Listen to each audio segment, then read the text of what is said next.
If you notice, in my recent posts, I've been targeting Donald Trump and tagging him in a lot of my reels. Why? Because to the right, with y'all RICO behaviors, y'all targeting cities, Washington, Chicago, Los Angeles, alleging RICO behaviors and high crimes.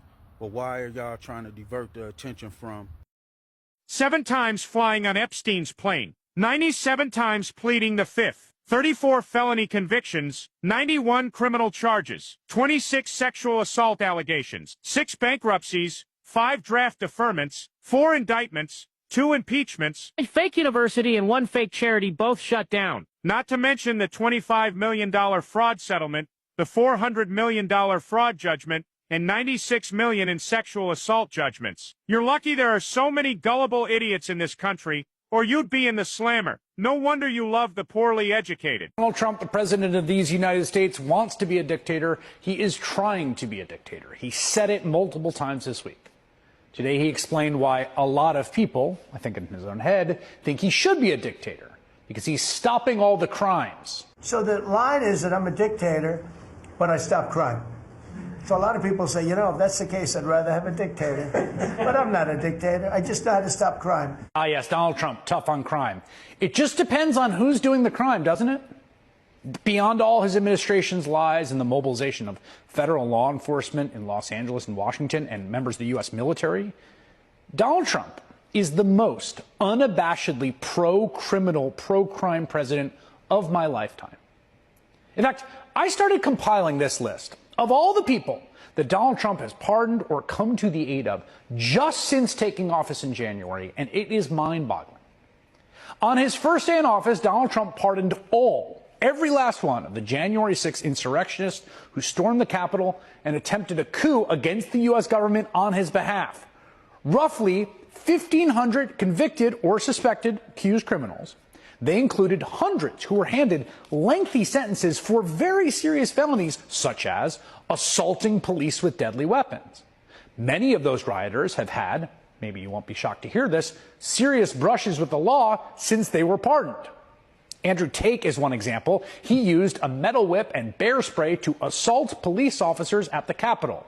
He was sentenced to 6 years after bragging about these crimes to a woman on a dating app.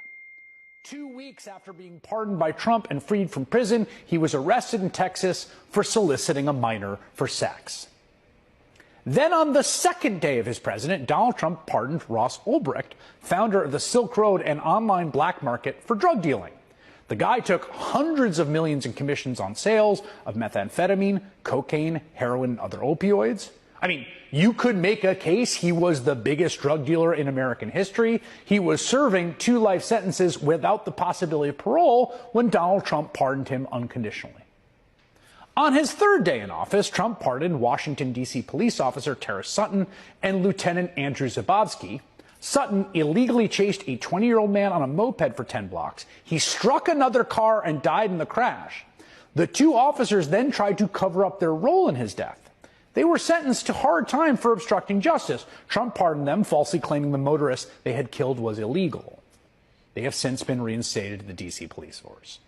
Trump also pardoned former Illinois Governor Rod Blagojevich, convicted on 17 counts of corruption, including an attempt that we all remember and all heard to sell off Barack Obama's former Senate seat. Trump pardoned him using the former Democrat's criminal case as a way to discount the myriad investigations, indictments, and convictions that he faced. He pardoned Brian Kelsey, a Republican former Tennessee state senator, a guy that was 2 weeks into a 21-month sentence for a campaign finance fraud when Trump pardoned him. He illegally funneled nearly $100,000 into a failed congressional campaign. In May, Trump pardoned Todd and Julie Chrisley, TV reality stars who were serving federal prison sentences for wire and bank fraud. The lavish lifestyle they flaunted on air was apparently bankrolled by fraudulent bank loans the couple hid from tax authorities. They were 2 of nearly 24 convicted fraudsters, thieves, and drug dealers Trump pardoned in May. Again, this is way beyond the pace of any president in my lifetime. He also pardoned Trevor Milton. He was the founder of an electric truck company.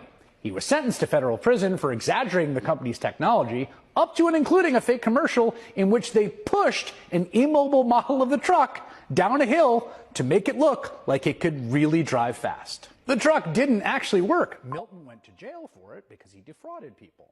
Last year, he donated $1.8 million to Donald Trump's campaign, and Trump pardoned him in March. Thanks to that pardon, Milton will not need to compensate his shareholders who lost millions.